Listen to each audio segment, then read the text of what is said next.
So this is my parking brake assembly out of my '84 Vet. And I'm sure that it was going to have an issue where the parking brake light wasn't staying on. So maybe yours is going to have this problem. When I had this out of the car first, and I was looking at it, I was looking at the parking brake light switch, and I was confused as to how it was even supposed to work because this thing was like all the way up here and it was not making any contact. So I had assumed that it would be giving it some power or ground. It'd be given something here. I think it's ground. And it can't complete the circuit because it's isolated in this plastic sleeve. And so when the parking brake is engaged, it's going to close that gap.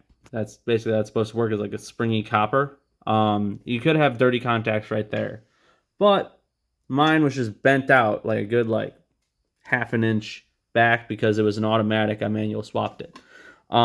This probably happened over like multiple years of it being in the not engaged position, which would be actually, this is kind of hard to do with one hand. I'm just gonna put the phone down for a second so I can show that I had to pull this thing back because it's supposed to have tension on it, and then it pulls up this lever and then pushes it out, so this is not making contact.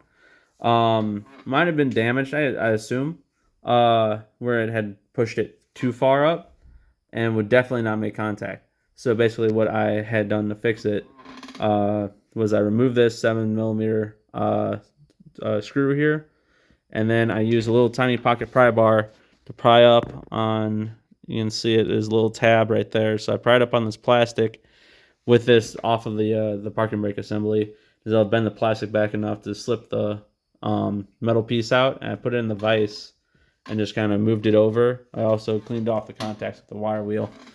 But basically that's just how it's supposed to work. When it goes up, this lever goes down, and then it makes contact to ground because of the ground path. So it should turn on your light. So if this is getting ground, I assume, then maybe there's another issue with your parking brake light. But this is what I found it would be an issue with mine.